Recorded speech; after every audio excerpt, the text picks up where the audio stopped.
He walked into the hospital for stomach pain. Doctors said it was impossible. His girlfriend said he was lying. His family walked away. He walked out carrying a secret no man is ever supposed to hear.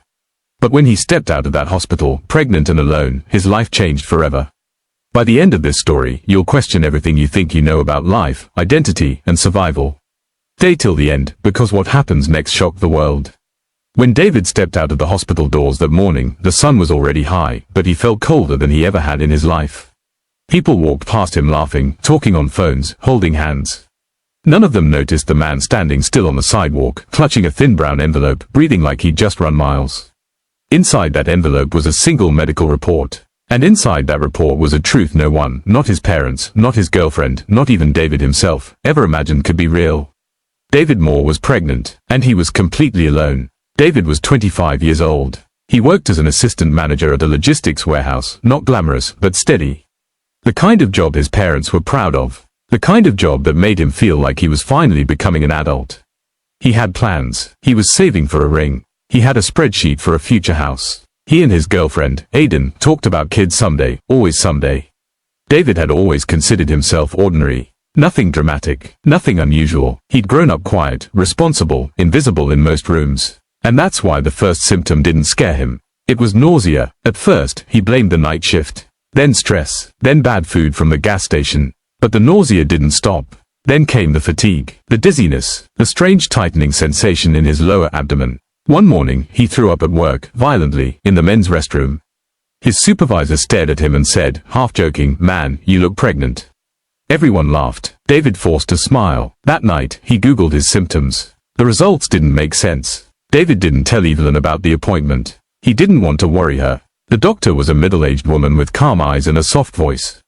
She asked routine questions, typed notes, nodded slowly. Then she paused. "David," she said carefully, "have you ever been told you were into sex?"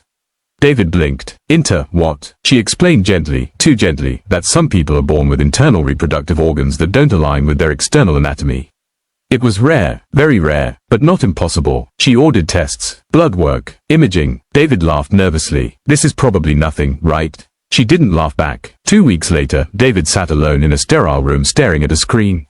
The ultrasound technician avoided eye contact. Then David saw it. A shape, a heartbeat, a life. His hands began to shake. That's not real," he whispered. The doctor came in shortly after. "David," she said, "you have a uterus. It was dormant, undeveloped, and undiscovered until now. Hormonal changes triggered ovulation." She paused. "You're approximately 11 weeks pregnant." David didn't cry. He didn't scream. He laughed. A loud, broken laugh that startled the nurse. "That's impossible," he said.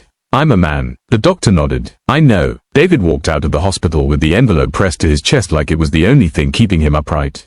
He didn't call anyone. Not Evelyn. Not his parents. Not his best friend. How do you tell the world something the world isn't ready to hear?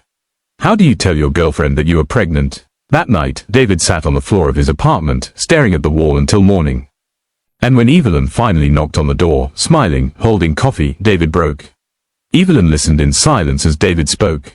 At first, she laughed. Then she frowned. Then she stood up. "Stop," she said. "This isn't funny." David slid the medical report across the table. Her hands trembled as she read it. She looked at him like she was seeing a stranger. "You lied to me," she said.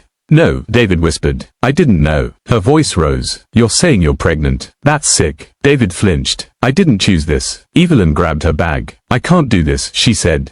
"I didn't sign up for this." She left without looking back. The door closed softly. David collapsed. Telling his parents was worse. His father stared at him like he was broken machinery. His mother cried, not out of concern, but embarrassment. "What will people say?" she asked. His father said nothing. He just walked out of the room. Within weeks, David lost everything. Evelyn blocked him. Friends stopped answering calls. Co-workers whispered. And eventually, HR called him in. Due to complications, they said, "We think it's best you take an indefinite leave."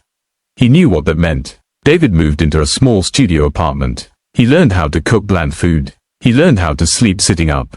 He learned how to hide his body under oversized hoodies. Doctor visits became a nightmare. Nurses whispered. Patients stared. One receptionist laughed out loud. At night, David talked to the baby. "I don't know how to do this," he whispered. "But I won't abandon you." He named the baby Hope, because that was the only thing keeping him alive. At 6 months pregnant, David was assaulted outside a grocery store. A stranger followed him, shouting slurs. When David tried to walk away, the man shoved him. David fell. Pain exploded through his body. He screamed for help. The baby survived. David didn't think he would. In the hospital, bruised and bleeding, David stared at the ceiling and made a decision. If the world wouldn't protect him, he would protect his child. No matter the cost. Labor lasted 26 hours. David screamed until his voice disappeared. He begged for it to end. When hope finally cried, something inside David healed. For the first time in months, he smiled. But the shock hadn't come yet. 3 days after the birth, David was summoned to a meeting. Lawyers, doctors, a representative from a medical research foundation. They told him his case had already gone viral, leaked by hospital staff. But instead of destroying him, something unexpected happened. Medical institutions stepped forward. Advocacy groups rallied. A foundation offered David full financial support, housing, legal protection, lifelong healthcare for him and hope. And then came the offer that changed everything. They wanted David's consent to tell his story, on his terms. Not as a spectacle, but as proof that humanity is bigger than biology. Years later, David stood on a stage, hope in his arms. The same man who once walked out pregnant and alone now stood surrounded by applause. Not because he was different, but because he survived. He didn't ask to be different. He didn't ask to be alone. But he chose to survive, and sometimes, survival is the bravest ending of all. Final words, David didn't choose this life. But he chose courage. And sometimes, the most shocking endings aren't twists. They're victories no one thought possible. Stories like this only reach the world when people support them. Like this video, share it with someone who believes in courage and hope. And subscribe so you don't miss the next story that could change the way you see the world.